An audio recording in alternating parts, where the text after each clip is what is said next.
"We heard you bought a luxury villa in the Alps.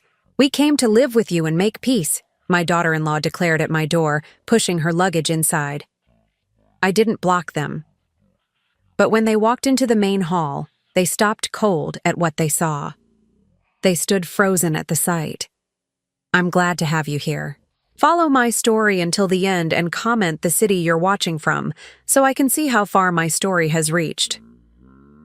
I was arranging the last of the wildflowers in the main hall when I heard the car engine echoing through the Alpine Valley. The sound cut through the peaceful afternoon like a blade, sharp and unwelcome. I paused, my hand still gripping the stems of purple lupines, and listened as the vehicle climbed the winding gravel road toward my sanctuary. No one was expected today. The women staying at the center had gone into town for their weekly therapy session, and I cherished these quiet Saturday afternoons when I could tend to the flowers and breathe in the mountain air without interruption. At 59, I had finally learned the value of solitude. The engine grew louder, closer. Through the tall windows that framed the main hall, I caught a glimpse of a sleek black sedan making its way up the final curve. My stomach tightened with an inexplicable dread. Something about that car, something about the way it moved with such presumptuous confidence, set every nerve in my body on edge. I set down the flowers and smoothed my cotton dress, the same powder blue one I had worn to my divorce proceedings 15 years ago. It felt appropriate somehow, like armor for whatever battle was about to unfold. The car doors slammed shut with expensive-sounding thuds. 2 sets of footsteps crunched across the gravel, moving with purpose toward my front door. I recognized that walk before I even saw the faces. Preston's measured stride, the one he had inherited from his father, and beside it, the sharp click of designer heels that could only belong to Evangeline. My son and daughter-in-law had found me. The doorbell chimed its gentle melody, the same soft tune that welcomed broken women seeking refuge. How ironic that it now announced the arrival of the 2 people I had spent 4 years trying to escape. I took a deep breath, tasting the lavender-scented air of my haven, and walked to the door. My hand hesitated on the brass handle for just a moment. I could pretend I wasn't home. I could slip out the back entrance and disappear into the mountain trails until they gave up and left. But no, I was done running from Preston and his wife, done cowering, done being the convenient target for their cruelty. I opened the door. "Hello, Mother," Preston said, his voice carrying that familiar blend of condescension and false warmth that had always made my skin crawl. At 34, he had grown into a perfect replica of his father, tall, imposing, with steel-gray eyes that never seemed to see me as anything more than an inconvenience. Beside him, Evangeline stood like a porcelain doll come to life, all sharp angles and calculated beauty. Her platinum blonde hair was pulled back in a severe chignon, and her red lips curved in what might have been a smile if there had been any warmth behind it. "Annette," she said, my name dripping from her tongue like poison. She never called me mom or mother, had made it clear from the beginning of her marriage to Preston that she considered me beneath such familial courtesy. "We heard you bought a luxury villa in the Alps," Evangeline continued, her eyes already scanning past me into the house with obvious approval. "We came to live with you and make peace." Before I could respond, before I could even process the audacity of her words, they were moving. Preston hefted 2 large designer suitcases from behind them, while Evangeline pushed past me into the entryway, her heels clicking against the hardwood floors like the countdown to an execution. "Make peace," I repeated, my voice barely above a whisper. The irony wasn't lost on me. For 4 years, I had tried to make peace. I had endured their snide comments about my modest apartment, their criticism of my career choices, their constant implications that I was a burden on their perfect life. I had smiled through dinner parties where Evangeline introduced me as Preston's mother, the one who never quite figured things out. I had bitten my tongue when they forgot my birthday, ignored my calls, and treated me like an embarrassing relative they were obligated to tolerate. And now that I had finally found something good for myself, they wanted to make peace. "Don't just stand there, Mother," Preston said, maneuvering his suitcases through the doorway. "Help us with the luggage. This mountain air must be making you slow." I stepped aside, not because I wanted to help them, but because I was too stunned to do anything else. They moved through my sanctuary like conquistadors claiming new territory, their expensive clothes and entitled attitudes as out of place as wolves in a flower garden. Preston wheeled his suitcase toward the main hall, Evangeline close behind him, her sharp eyes cataloging everything she saw. I watched them go, my heart hammering against my ribs, and wondered if this was how deer felt in the moment before the hunter's shot. They reached the archway that led into the main hall, the heart of my sanctuary, where I had spent countless hours listening to women share their stories of survival and healing. Preston stepped through first, his mouth already open to make some cutting remark about my decorating choices or the simplicity of the furnishings. But the words died in his throat. Evangeline, following half a step behind, froze mid-stride.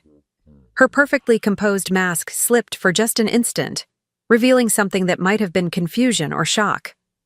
They stood there in the archway, both of them statue still, staring at the wall that dominated the main hall. The wall I had covered with photographs, dozens and dozens of them, arranged in careful rows like a gallery of love. But these weren't the photos they expected to see. These weren't pictures of Preston's childhood, or family vacations, or the forced smiles of holiday gatherings. These were photos of my real family, the women who had come through these doors seeking shelter and found a mother instead. Maria, the young single mother who had arrived 6 months ago with nothing but the clothes on her back and a baby in her arms. Sarah, the grandmother who had been financially abused by her own children until she had nothing left but debt and shame. Rebecca, the middle-aged teacher whose husband had controlled every aspect of her life for 20 years before she found the courage to leave. They were all there on my wall, laughing around the kitchen table, working in the garden, celebrating birthdays and small victories. In every photo, I stood among them, my arm around a shoulder, my face bright with genuine joy. These were the faces of the family I had chosen, the daughters of my heart who had chosen me in return. "What?" Evangeline whispered, her voice tight with something between confusion and disgust. "Is this?" Preston turned to look at me, his gray eyes sharp with suspicion. "Mother, who are these people?"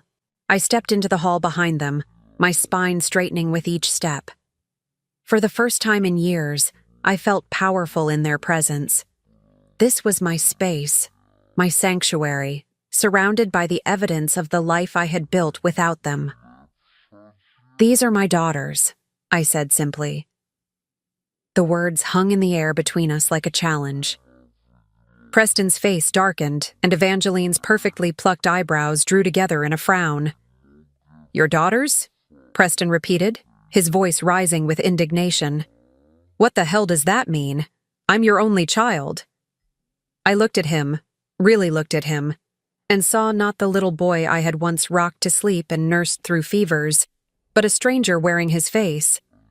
A man who had never once, in all his 34 years, looked at me with the love and gratitude I saw in the eyes of the women on my wall. "You're my son," I said quietly, "but you haven't been my child for a very long time." Evangeline's sharp intake of breath echoed through the hall. She spun to face me, her red lips pressed into a thin line of rage. "How dare you?" she hissed. "How dare you replace your own family with these strangers?" But I wasn't listening to her anymore.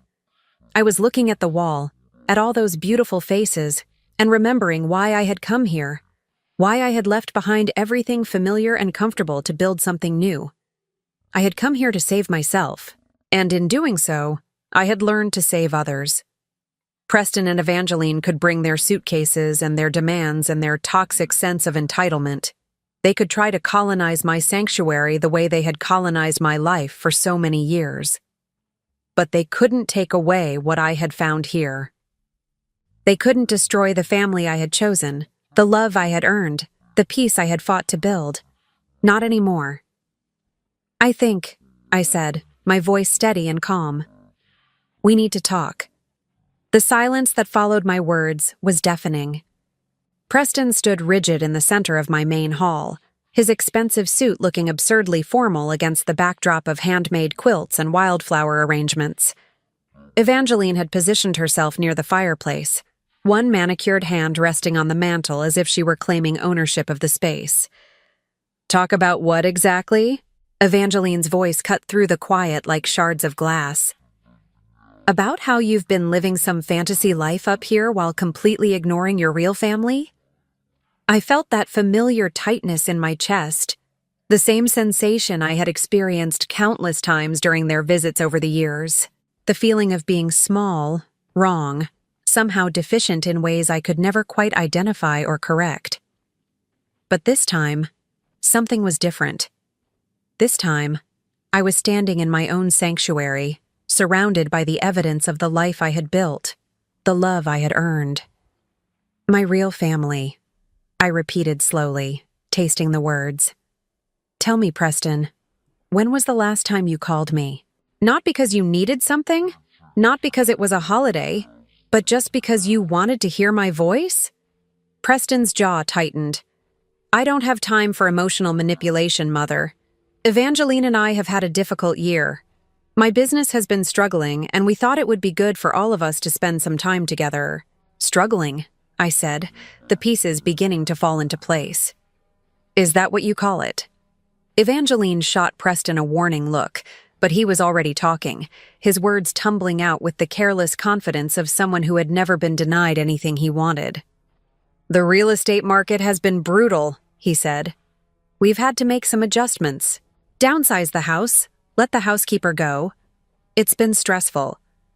When we heard you had bought this place, we thought it was perfect timing." Perfect timing. I almost laughed. They had ignored me for 4 years, treated me like an embarrassment, made it clear that my presence in their lives was barely tolerated. And now, when they needed something, they showed up with suitcases and talked about making peace. "How did you find me?" I asked. "Your old neighbor," Evangeline said with obvious satisfaction. "Mrs. Chen. She was very chatty about your sudden windfall. A villa in the Swiss Alps," she said. Very impressive for someone who spent her life working as a nurse. The way she said nurse made it sound like a dirty word. As if caring for people, healing them, helping them through their darkest moments was somehow beneath consideration. It was the same tone she had always used when referring to my career, my choices, my life. "I worked as a nurse for 37 years, I said quietly. "I saved lives. I held hands with dying patients so they wouldn't be alone. I helped bring new life into the world. I'm proud of that work." "Of course you are," Evangeline said, her voice dripping with condescension.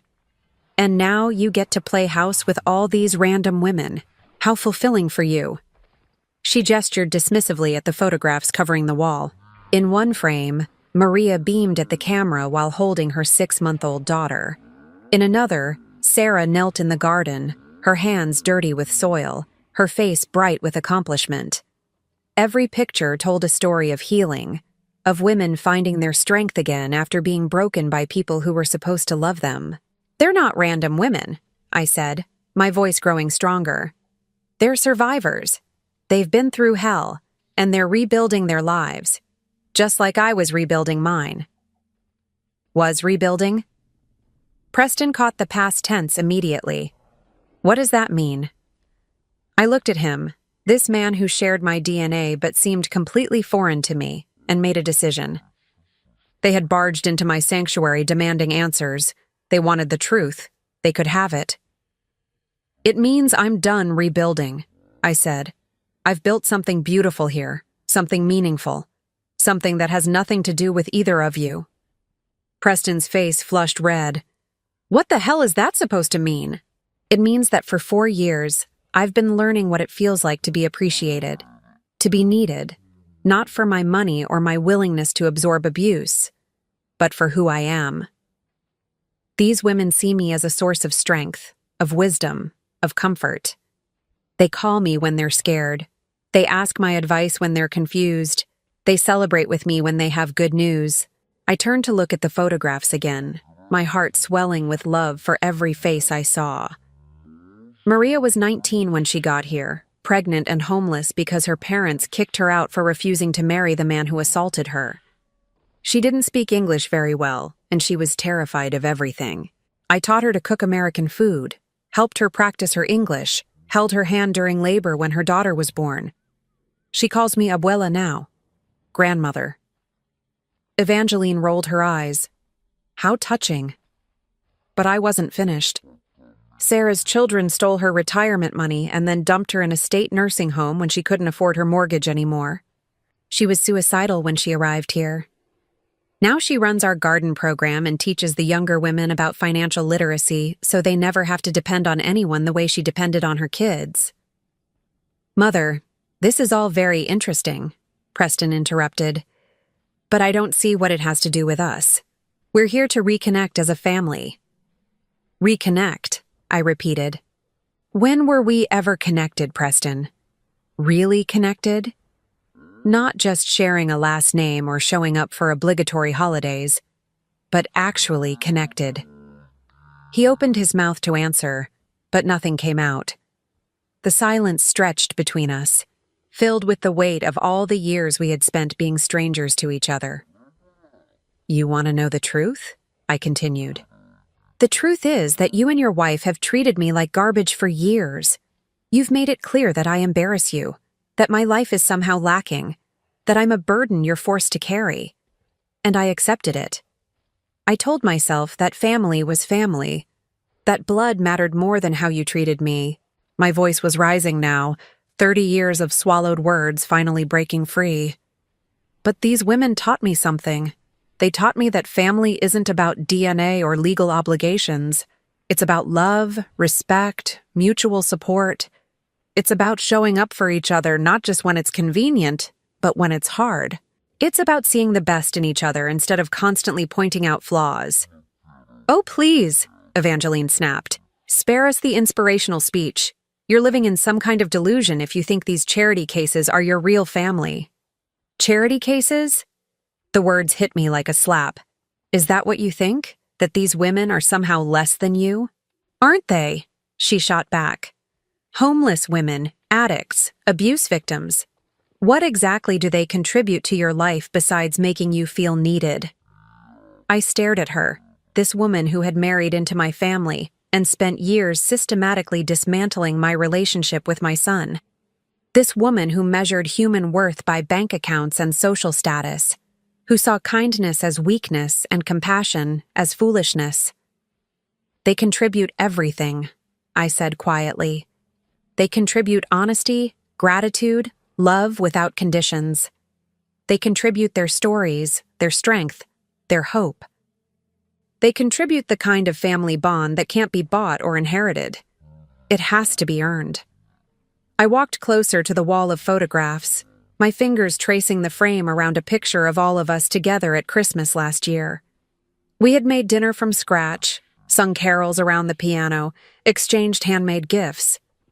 It had been the most beautiful Christmas of my life. You want to know why I never told you about this place? I said, turning back to face them. Because I knew you'd react exactly like this. With judgment, with disdain, with complete inability to understand why anyone would choose love over luxury. Preston's face was dark with anger. So what are you saying? That we're not welcome here? That you're choosing these strangers over your own son? I'm saying that you made your choice about our relationship a long time ago. You chose to see me as an obligation instead of an opportunity. You chose criticism over compassion, judgment over understanding. And now you want to waltz in here because you need something and suddenly I'm supposed to forget all of that? Evangeline pushed herself away from the mantel, her eyes blazing with fury. You're being ridiculous, Annette. We came here to rebuild our relationship, and you're throwing it back in our faces because of some misguided sense of martyrdom. Martyrdom? I laughed, but there was no humor in it. You think this is martyrdom? This is liberation.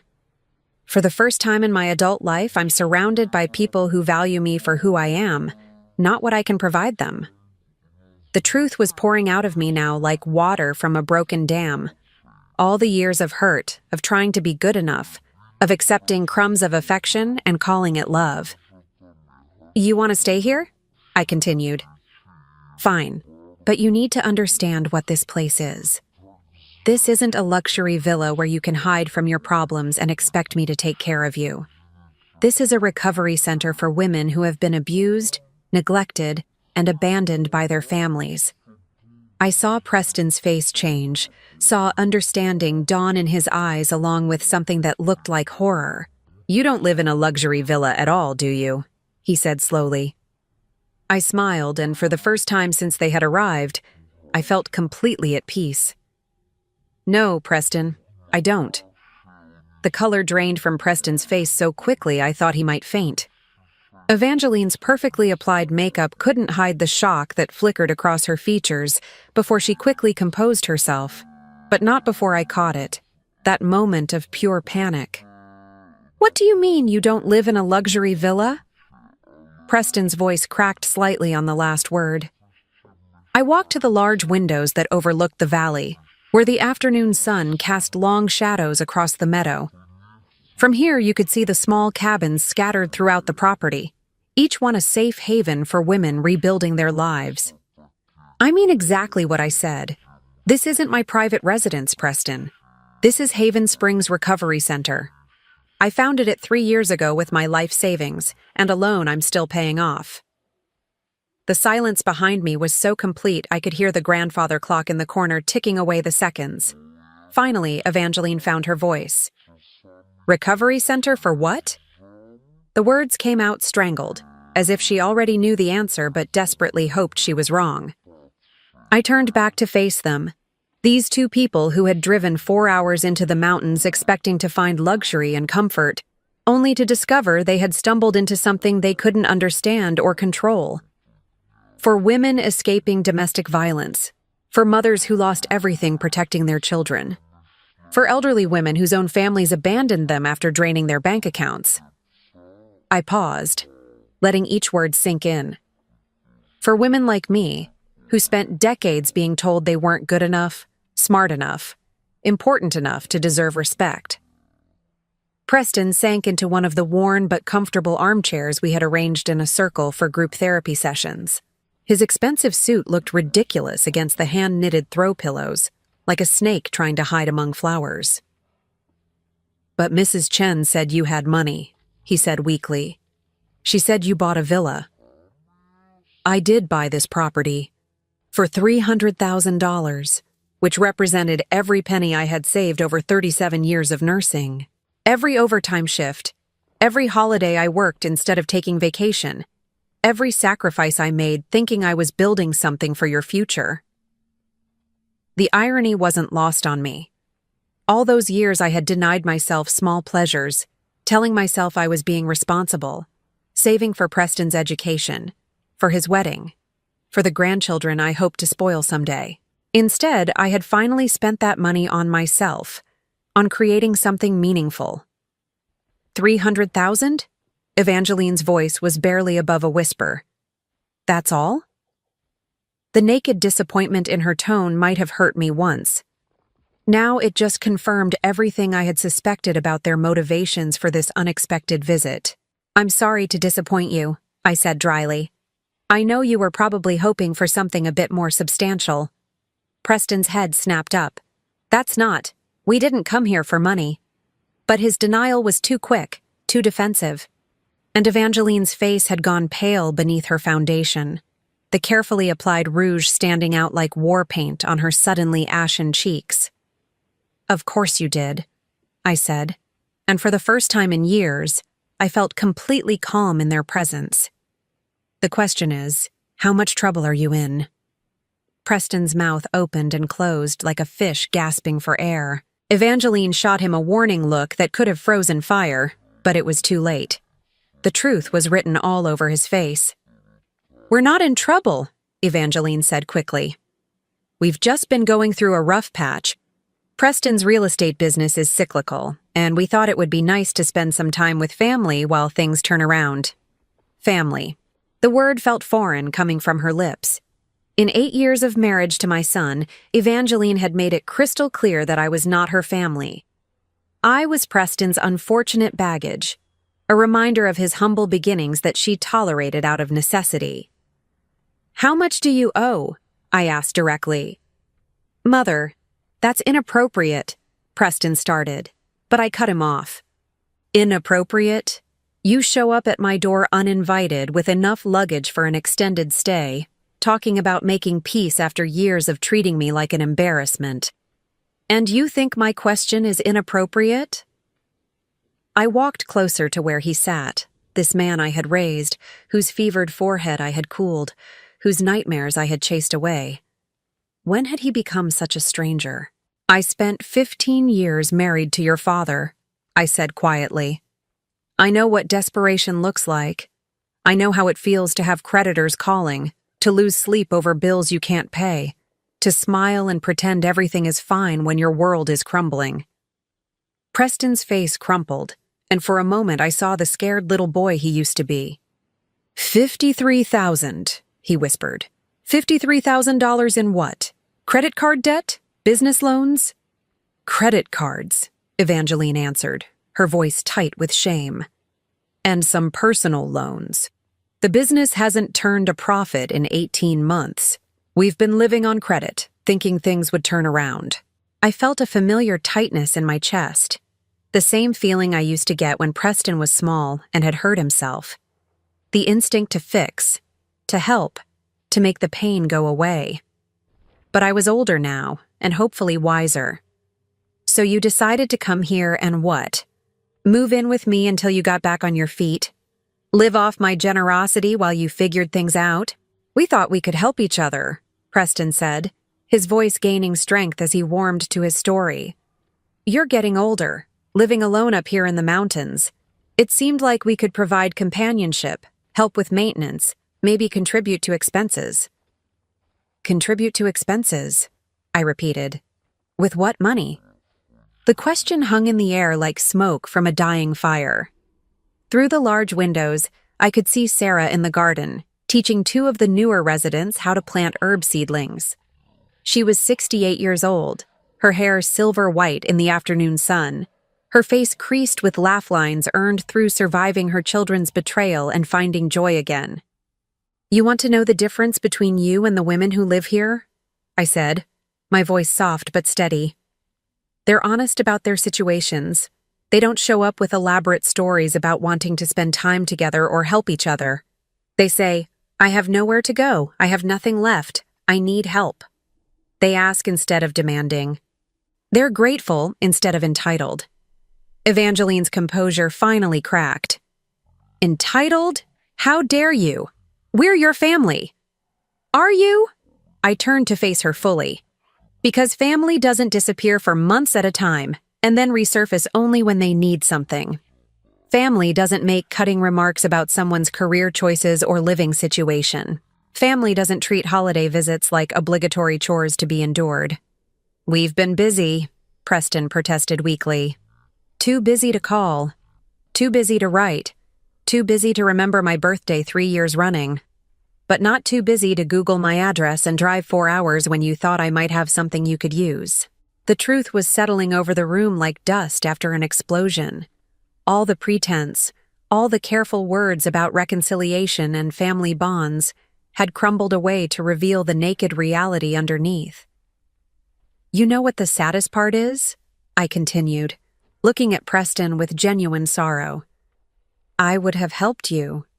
3 months ago, if you had called and honestly told me you were struggling, if you had asked for help instead of showing up to take it, I would have found a way." "You would have?" Hope flickered in Preston's eyes. "I would have liquidated my emergency fund. I could have given you 15,000, maybe 20. Enough to get you stabilized while you figured out a real plan." Evangeline's sharp intake of breath told me she was doing the math. $15,000 wouldn't solve their problems, but it would have bought them time. "But you didn't ask," I said. "You assumed. You planned. You showed up here expecting to move into what you thought was my luxury villa and live off my success without ever acknowledging your failures or asking permission. Through the windows, I watched as Maria emerged from one of the cabins, her baby daughter on her hip. She waved at Sarah in the garden, called out something that made the older woman laugh. This was what family looked like. People choosing to be there for each other. People finding joy in simple moments. People building something beautiful together, despite starting with nothing. The women here work for what they receive, I said, turning back to Preston and Evangeline. They help with cooking, cleaning, childcare. They attend counseling sessions, participate in life skills workshops, contribute to the community however they can. Some of them have been here for 6 months, some for over a year. They stay as long as they need to, as long as they're working toward independence. Are you offering us the same deal? Evangeline asked, her voice sharp with suspicion. I studied her face, this woman who had never worked a day in her life, who measured her worth by her husband's income and her social circle's approval. Could she empty bedpans for elderly residents? Could she sit with crying women and offer comfort without judgment? Could she plant vegetables in the garden and feel pride in feeding people who had nothing? I'm offering you a choice, I said finally. You can stay here and participate in the program just like everyone else. You'll share a cabin, help with daily operations, attend group sessions about financial responsibility and healthy relationships. You'll work toward a plan for independence that doesn't involve depending on other people to solve your problems. The offer hung between us like a bridge neither of them seemed willing to cross. Preston looked at Evangeline, seeking permission or guidance. Evangeline stared at me with a mixture of horror and disbelief. Or, I continued, you can leave, right now. Drive back down that mountain road and figure out your own solution to your own problems. That's it? Preston's voice cracked with indignation. Those are our only options? Those are your only options here, I corrected. What you do after you leave is entirely up to you. The grandfather clock chimed 4 times, marking another hour in this day that had started so peacefully. Soon the women would return from their therapy session, and we would gather in the kitchen to prepare dinner together. It was my favorite part of each day. The cooking, the laughter, the sense of belonging that came from being genuinely useful to people who appreciated my presence. Preston and Evangeline could be part of that world if they chose it. They could learn what it meant to contribute instead of consume, to earn love instead of demanding it, to find meaning in service instead of in taking. But looking at their faces, seeing the disgust and entitlement written there as clearly as words on a page, I already knew what their choice would be. We need time to think, Evangeline said finally. Of course, I replied. Take all the time you need. Just remember, this is a working recovery center, not a hotel. If you stay tonight, you'll be expected to help with dinner preparation and cleanup. Breakfast is at 7, and everyone contributes. As if summoned by our conversation, the sound of car doors slamming echoed across the valley. The women were returning, their voices carrying on the mountain air as they climbed out of the van that had taken them to town. Preston and Evangeline both looked toward the windows, watching as 6 women of various ages made their way toward the main building.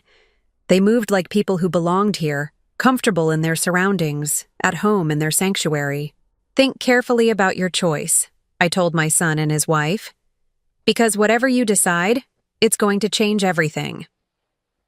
The sound of women's voices grew louder as they approached the main house, a chorus of conversation and laughter that had become the soundtrack of my new life. I watched Preston and Evangeline stiffen as the group drew nearer, their discomfort palpable as they realized they were about to meet the people I had chosen as my real family. The front door opened with a gentle creak, followed by the familiar sounds of arrival. Shoes being kicked off, bags being set down. The easy chatter of people returning to a place where they belonged. "Annette!" Maria's voice called out in accented English. "We brought you something from the market!" Before I could respond, she appeared in the archway to the main hall, her 18-month-old daughter Elena balanced on her hip. Maria's face glowed with the kind of contentment I had rarely seen in my years with Preston and Evangeline, the joy of someone who had found safety after living in fear. She stopped short when she saw my unexpected guests, her smile faltering slightly as she took in their expensive clothes and hostile expressions. "Oh," she said quietly, shifting Elena to her other hip protectively. "I'm sorry. I didn't know you had company." "It's fine, sweetheart," I said, moving toward her with the kind of warmth I had learned to show freely here. "Maria, I'd like you to meet my son Preston and his wife Evangeline. They've come for a visit." Maria's face brightened immediately, the way it always did when she thought something good was happening for someone she cared about. "Your son! How wonderful! You must be so excited to see him." She turned to Preston with genuine enthusiasm. "Annette talks about you all the time. She's so proud of you." I felt my cheeks burn with embarrassment. It was true. I had talked about Preston often during those early months at Haven Springs, sharing memories of his childhood, expressing hope that someday we might repair our relationship. Maria didn't know about the years of coldness, the dismissive remarks, the casual cruelty that had finally driven me away. Preston's response was everything I had feared it would be. "I'm sure she does," he said, his tone flat and dismissive. He didn't stand up from his chair, didn't offer to shake Maria's hand, didn't acknowledge Elena's presence at all. Instead, he looked Maria up and down with barely concealed distaste, taking in her simple jeans and second-hand sweater, her work-worn hands, her accent. Maria's smile wavered, confusion clouding her dark eyes. She was 21 years old and had seen enough cruelty in her short life to recognize it instantly. "Preston," I said sharply, but he was already talking. "Mother's been playing house up here, I see," he said to Evangeline, loud enough for Maria to hear. Very charitable of her to take in strays. The word strays hit Maria like a physical blow. I watched her face crumble, watched her instinctively hold Elena closer to her chest. In that moment, she wasn't a strong young mother who had survived assault and homelessness to build a new life for herself and her daughter. She was just a girl being reminded that some people would always see her as less than human. "How dare you?" I whispered, my voice shaking with rage. But before I could say more, Sarah appeared in the doorway behind Maria. At 68, she had survived her own children's financial abuse and abandonment, had contemplated suicide before finding refuge here. She was small in stature but fierce in spirit, and she took one look at Maria's face and understood exactly what had happened. "Is there a problem here?" Sarah asked, her voice carrying the authority of someone who had raised 5 children and buried 2 husbands. "No problem at all," Evangeline said with false sweetness. "We're just getting acquainted with Annette's house guests." House guests. Another deliberate diminishment, another way of reducing these women to their circumstances, rather than seeing them as the survivors they were. Maria whispered something in Spanish and hurried from the room, Elena's confused whimpering following them down the hall. Sarah watched them go, then turned back to us with eyes like steel. 30 years, she said conversationally.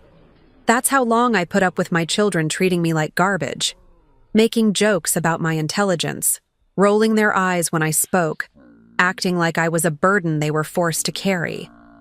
You know what I learned during those 30 years? She stepped fully into the room, her small frame somehow filling the space with righteous anger. I learned that some people are only happy when they're making someone else feel small. And I learned that the people who do that to you aren't your family, no matter what their birth certificate says. Preston finally stood up, his face flushed with indignation. I don't know who you think you are, lady, but you have no right to lecture me about my relationship with my mother. Don't I? Sarah's voice was calm, conversational. Because from where I stand, it looks like you just made a sweet girl cry because you wanted to establish your superiority. It looks like you walked into Annette's home and immediately started judging and dismissing the people she loves. That tells me everything I need to know about what kind of son you are. What kind of son I am? Preston's voice rose dangerously. I'm the son who put up with her dramatic nonsense for years. I'm the son who included her in family events even when she embarrassed us. I'm the son who drove 4 hours to try to have a relationship with her, only to find out she's been wasting her money on charity cases instead of thinking about her own family's future. The words poured out of him like poison from a wound, revealing everything ugly and toxic that had been festering inside him for years. And with each word, I felt the last threads of love I had held on to finally snap. Charity cases, Sarah repeated slowly. Is that what you think we are? By now, the commotion had drawn others. Rebecca appeared next to Sarah, her teacher's instincts making her assess the situation quickly. Behind her, I could see 2 other residents hovering in the hallway, their faces tight with the anxiety of women who knew what it felt like to be on the receiving end of cruelty. Let me tell you about charity cases, Rebecca said, her voice carrying the authority of someone who had spent 20 years educating children. Maria speaks 3 languages and was 2 semesters away from her nursing degree when her ex-boyfriend started stalking her. She's been taking online classes while caring for her daughter and working in our garden program. Next month, she starts a paid internship at the community clinic. She gestured toward Sarah. Sarah built a successful catering business from nothing and ran it for 15 years before her children convinced her she was too old to handle her own finances. She's been teaching our financial literacy workshops and helping 3 other women start their own small businesses. Preston and Evangeline were both staring now, clearly uncomfortable with being confronted by the reality of the women they had dismissed as beneath their notice. And I, Rebecca continued, spent 20 years as an award-winning high school principal before my husband convinced me I was worthless, stupid, incapable of surviving without him. I believed him for so long that when I finally left, I had no idea how to write a check or use an ATM. Sarah taught me. Maria helped me practice Spanish so I could communicate with non-English speaking parents. Annette held my hand through panic attacks and reminded me daily that I was worth saving. She took a step closer to Preston, and I was reminded that she had spent decades dealing with entitled teenagers and their equally entitled parents. So, when you call us charity cases, she said quietly, you're calling your mother a fool for seeing our potential when no one else would. You're dismissing not just us, but her judgment, her compassion, her ability to recognize strength in broken people. The room fell silent, except for the ticking of the grandfather clock and Elena's distant crying from somewhere down the hall. Evangeline's face had gone white beneath her makeup, and Preston looked like he was struggling to breathe. This is ridiculous, Evangeline finally burst out. We didn't come here to be lectured by a bunch of what? I asked quietly. Finish the sentence, Evangeline. A bunch of what? But she couldn't say it, couldn't voice the ugly words that were clearly in her mind. Instead, she turned on Preston with the fury of someone whose carefully laid plans had been shattered. This is your fault, she hissed at him. You said she had money. You said she was living in luxury. You made me think this would solve our problems. I thought it would, Preston shot back. How was I supposed to know she'd lost her mind and turned into some kind of saint? Saint. The word dripped with contempt, as if compassion was a character flaw, as if choosing to help others was a sign of mental illness. I think, Sarah said conversationally, that it's time for you to leave. You don't get to tell us to leave, Preston snapped. This is my mother's house. No, I said, my voice cutting through the tension like a blade. This is my house, my center, my sanctuary, and I'm telling you to leave. The words fell into the silence like stones into still water. Preston's face cycled through confusion, disbelief, and finally rage. You're choosing them over me? He asked, his voice cracking with disbelief. Your own son? I looked at him, really looked at him, and saw not the child I had raised, but the man he had chosen to become. A man who could make a young mother cry for sport. A man who could walk into someone else's sanctuary and immediately start tearing it down. A man who measured his own worth by how effectively he could diminish others. "I'm choosing love over cruelty," I said simply. "I'm choosing respect over entitlement. I'm choosing the family that chose me back." Preston's face crumpled, but not with sadness, with rage, pure, incandescent rage at being denied what he felt was rightfully his. "You'll regret this," he said, his voice low and threatening. "We drove all the way up here to give you another chance, and you're throwing it away for these people. When you're old and sick and alone, don't come crying to us." The threat hung in the air like smoke from a fire that had burned too long. But instead of fear, I felt something unexpected rising in my chest. Relief. The pretense was finally over. The polite fiction that we were a loving family was finally dead. "I won't be alone," I said quietly. "I'll never be alone again."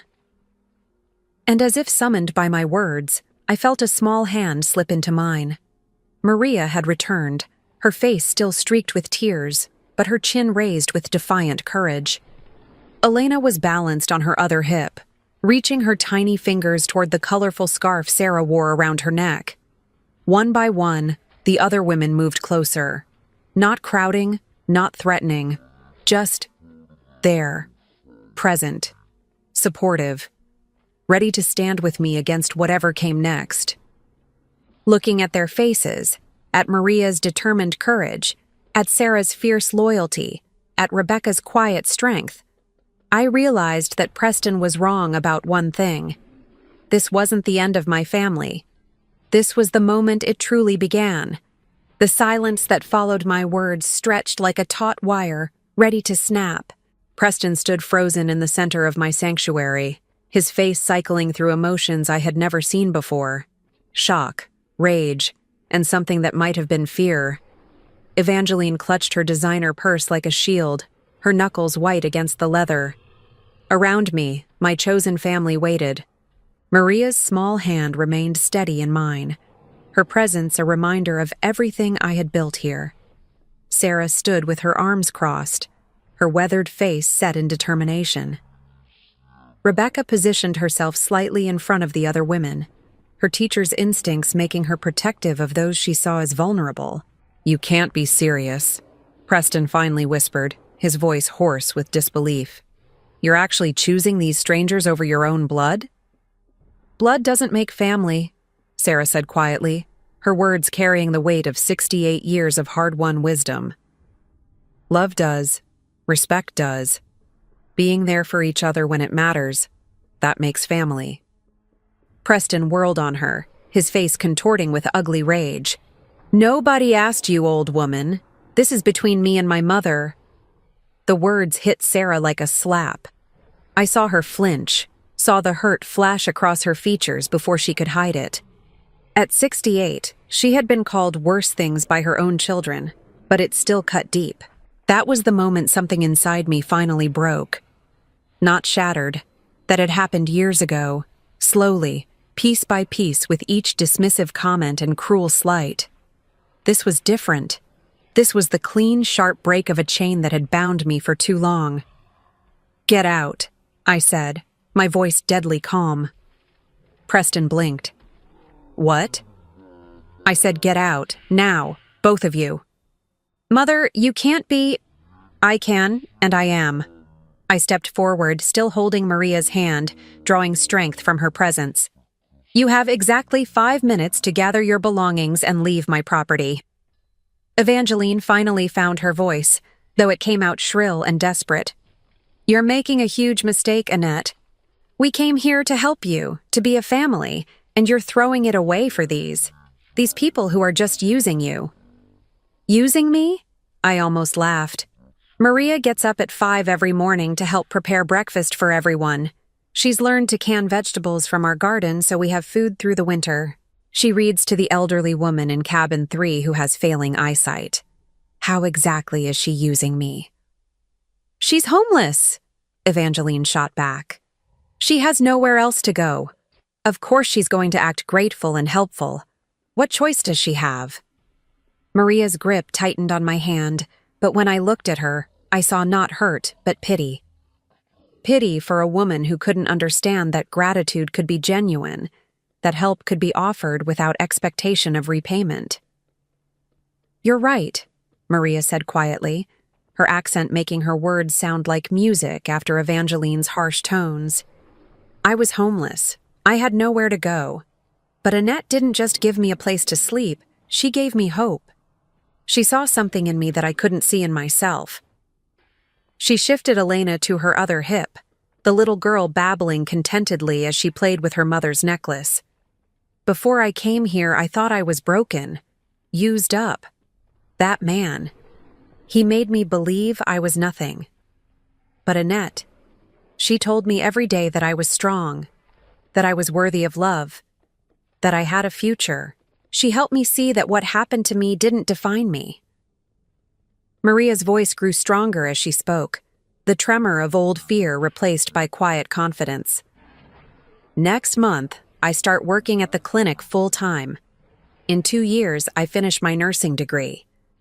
In 5 years, I want to open my own practice in a underserved community, helping other women like me. None of that would be possible without Annette believing in me first." She looked directly at Preston, her dark eyes fearless. "So yes, I needed her help, but she needed mine too. She needed to remember what it felt like to be appreciated, to be valued for who she is instead of what she can provide. We saved each other." The truth of her words rang through the room like bells. This was what Evangeline and Preston couldn't understand, that real relationships were built on mutual respect, on each person contributing what they could, when they could. "That's very touching," Evangeline said, her voice dripping with sarcasm. "But we're still family. That has to count for something." "Does it?" I looked at Preston, this man I had carried in my body, nursed at my breast, rocked through countless sleepless nights. "When was the last time you called just to see how I was doing? When was the last time you remembered my birthday? When was the last time you said you loved me and meant it?" Preston's mouth opened and closed soundlessly. The questions hung in the air like accusations, each one backed by years of neglect and indifference. We've been busy," he finally managed. "Busy." I tasted the word, bitter as medicine. "Too busy to call, but not too busy to drive here when you thought I had money. Too busy to visit, but not too busy to insult the people I love the moment you met them." Rebecca stepped forward, her voice gentle but firm. "Annette, you don't owe them explanations. Some people only understand love as transaction. What can you do for me? What can you give me? How can you make my life easier? When you stop being useful, they stop caring." "That's not true," Preston protested, but his voice lacked conviction. "Isn't it?" Rebecca's teacher instincts kicked in, the same tone she had used to guide reluctant students toward difficult truths.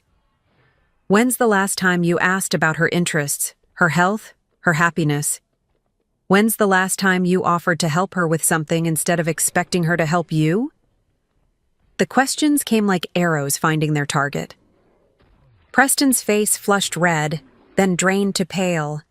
Beside him, Evangeline shifted uncomfortably, her carefully applied makeup beginning to smudge under the stress. "We didn't know she needed help," Evangeline said weakly. "She always seemed so independent." "I was independent because I had to be," I said, my voice steady despite the emotions churning inside me. "Because no one else was going to take care of me? But independence doesn't mean you don't need love, support, companionship. It just means you've learned to live without them." Sarah made a soft sound of understanding. She knew exactly what I meant. The bone-deep loneliness of being strong because you had no other choice. "We could learn," Preston said suddenly, desperately. "We could do better. We could." But his words trailed off as he looked around the room, taking in the evidence of the life I had built without him. The photos of women who called me mother, not out of obligation but out of love. The comfortable furniture worn smooth by countless conversations and shared meals. The peace that permeated every corner of this place like a benediction. He saw it finally. He saw what he had lost through his own choices, his own cruelty. And instead of humbling him, it seemed to make him angry. "This is insane," he said, his voice rising. "You're throwing away your real family for a bunch of damaged women who remind you what it feels like to be needed. This isn't love, Mother. It's pathology." The word hit like a physical blow. Pathology. As if caring for others, as if finding purpose in service, as if building something beautiful from broken pieces was a sign of sickness instead of strength. "Maybe you're right," I said quietly. "Maybe there is something wrong with me. Maybe I am damaged, pathological, beyond redemption." Preston's face lit up with triumph, thinking I was finally agreeing with him. "But you know what?" I continued, my voice growing stronger.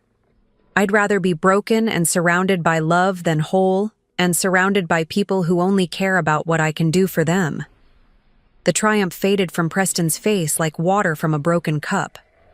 "And if that makes me pathological," I said, looking around at the women who had chosen to stand with me, "then I'm proud to be sick." Maria squeezed my hand. Sarah nodded approval. Rebecca smiled with the fierce joy of someone watching a student finally master a difficult lesson. "Time's up," I said to Preston and Evangeline. "Get your bags and go." For a moment, I thought Preston might refuse. He stood there, fists clenched, face red with rage and humiliation. Then Evangeline grabbed his arm, her survival instincts finally kicking in. "Come on," she hissed. "Let's get out of here. This place is crazy anyway." They gathered their expensive luggage with jerky, angry movements, muttering to each other in voices too low to understand. At the doorway, Preston turned back one last time. "Don't call us when you need help," he said, his voice thick with venom. "Don't come crawling back when these people move on and leave you with nothing." I looked at him, this stranger wearing my son's face, and felt only sadness. "I won't," I said simply. The front door slammed behind them with a finality that echoed through the house. Through the windows, I watched them throw their bags into their expensive car and drive away, their tires spitting gravel in their haste to escape. As the sound of their engine faded into the mountain silence, I realized I was crying. Not from grief exactly, but from something deeper. The relief of finally letting go of something that had been poisoning me for years. Maria's arm slipped around my waist. Sarah moved to my other side, her weathered hand patting my shoulder with gentle comfort. Rebecca began gathering the scattered throw pillows that had been displaced during the confrontation, restoring order to our sanctuary. "It hurts now," Sarah said quietly, her voice full of understanding. "But it gets better. The peace that comes after you stop trying to earn love from people who were never going to give it freely. That peace is worth everything." I nodded, unable to speak past the lump in my throat. Outside, the sun was beginning to set behind the mountains, painting the sky in shades of gold and rose. It was going to be a beautiful evening. And for the first time in years, I was going to enjoy it without waiting for the phone to ring, without wondering when the next crisis would require my attention, without the constant low-grade anxiety that came from trying to maintain relationships with people who saw me as a resource rather than a person. "Dinner?" Rebecca asked gently. "Dinner," I agreed, wiping my eyes. "Let's make something special tonight. We have something to celebrate." As we moved toward the kitchen together, my chosen family surrounding me with warmth and acceptance, I realized Preston had been wrong about one thing. These women weren't going to leave me with nothing. They had already given me everything. 2 years have passed since that afternoon when Preston and Evangeline drove away from my sanctuary, their expensive car disappearing down the mountain road like a bad dream fading in daylight. I'm 61 now, my hair more silver than brown, my hands bearing the honest calluses of someone who works with soil and purpose rather than sitting behind a desk counting other people's money. This morning, like every morning for the past 730 days, I woke to the sound of laughter drifting through my bedroom window. Maria was in the garden with Elena. now a chattering 3-year-old who speaks 3 languages and calls me abuela, with the unconscious affection of a child who has never known anything but love. I padded to the kitchen in my slippers and robe, breathing in the familiar scents of coffee and fresh bread that always fill our mornings. Rebecca was already there, of course, her teacher's habit of early rising never broken even after retirement. She had become our unofficial coordinator, her gift for organization, keeping our growing community running smoothly. "Morning," she said, handing me a steaming mug without being asked. "Sleep well?" "Like a baby," I replied, and meant it. The insomnia that had plagued me for decades, the anxious tossing and turning that came from constantly worrying about other people's approval, had vanished the day I stopped caring whether Preston would ever love me the way I deserved. Through the kitchen window, I could see the changes that 2 years had brought to Haven Springs. We had expanded from 6 cabins to 12, each one home to women rebuilding their lives after escape from toxic situations. The garden that had started as Sarah's small herb plot now covered 2 acres, providing fresh vegetables for our table and surplus for the local food bank. Sarah herself had become something of a local celebrity, her financial literacy workshops now attended by women from 3 counties. At 70, she moved through our community like a benevolent general, organizing and teaching and nurturing with the fierce efficiency of someone who had found her calling late in life. "Any word from the state inspector?" I asked Rebecca, settling at the kitchen table with my coffee. "She'll be here next week for the final review," Rebecca replied, unable to hide her excitement. "If we pass, and we will, Haven Springs officially becomes a licensed residential facility. That means state funding, insurance reimbursements, the ability to help twice as many women." The achievement felt surreal. When I had first bought this property with my life savings, I had no grand plan beyond creating a place where broken women could heal. Now we were on the verge of becoming an official part of the state's network of domestic violence resources, with a waiting list that stretched for months. "Maria's been accepted to the nurse practitioner program," Rebecca added, her pride evident. "Full scholarship, plus they're letting her continue working at the clinic part-time." I smiled, warmth spreading through my chest like sunshine. Maria had been my first success story, the terrified 19-year-old who had arrived with nothing but a baby and a broken spirit. Now she was 23, confident and capable, planning to specialize in trauma-informed care for assault survivors. She would change lives the way her own life had been changed. The front door opened with its familiar creak, followed by the sound of footsteps and Sarah's voice calling out, "Annette? You have a visitor." I frowned, checking the kitchen clock. 7:30 in the morning was unusually early for visitors, and we weren't expecting any new residents until next week. "I'll be right there," I called back, quickly braiding my hair and pulling on a sweater.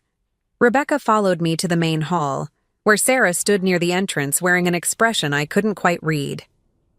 Standing beside her was a young woman, maybe 25, with dark hair and nervous eyes.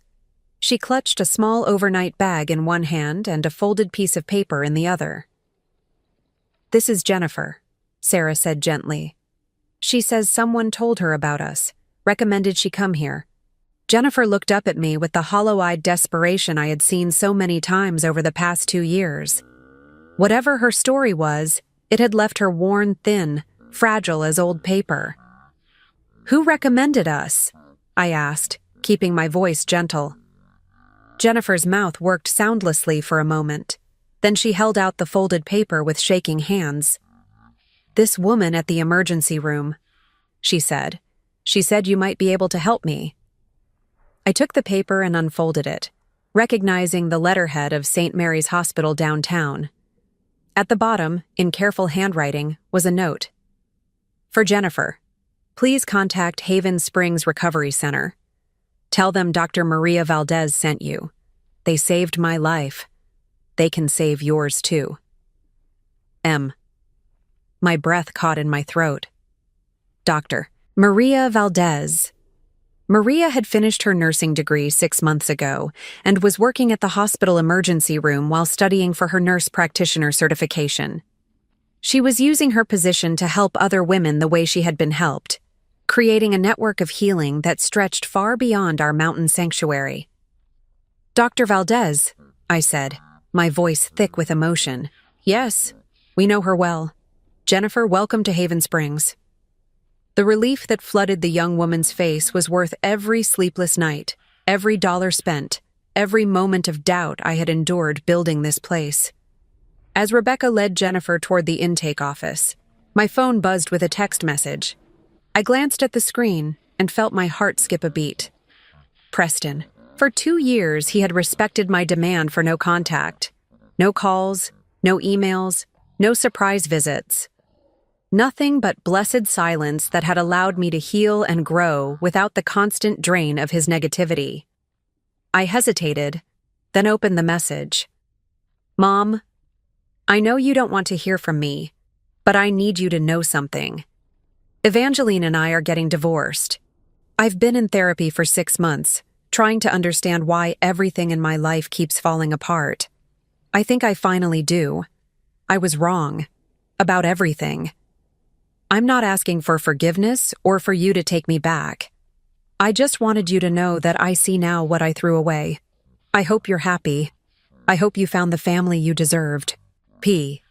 I stared at the message for a long time, reading it over and over. Part of me, the part that had spent 34 years loving a son who couldn't love me back, wanted to respond immediately, to reach out and try to rebuild what we had lost. But the wiser part of me, the part that had been nurtured and strengthened by 2 years of genuine love and appreciation, knew better. Some relationships couldn't be rebuilt. Some damage went too deep to repair. Preston's recognition of his mistakes was a step toward his own healing, but it didn't erase the years of pain he had caused or create an obligation for me to let him hurt me again. I deleted the message without responding. "Everything okay?"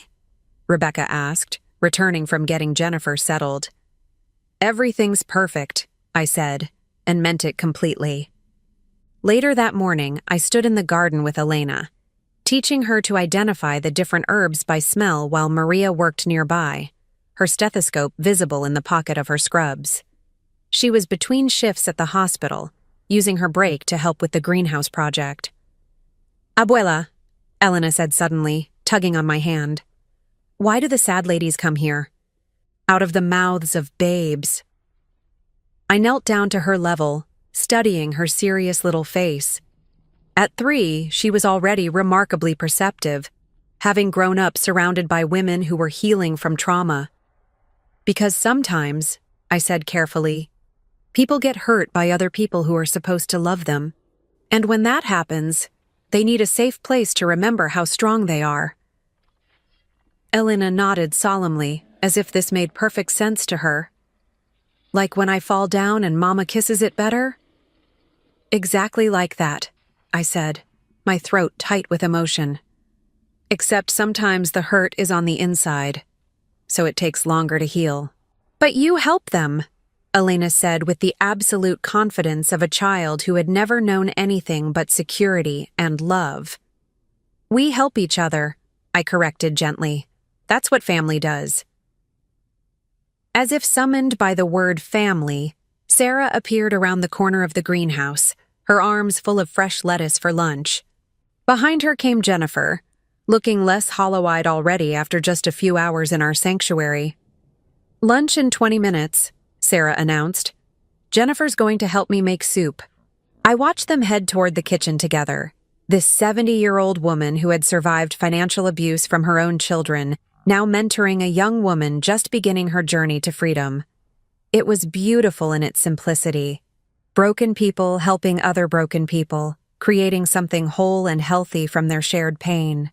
That afternoon, as I often did when the daily work was finished, I climbed the hill behind our main building to the small bench that overlooked the entire property.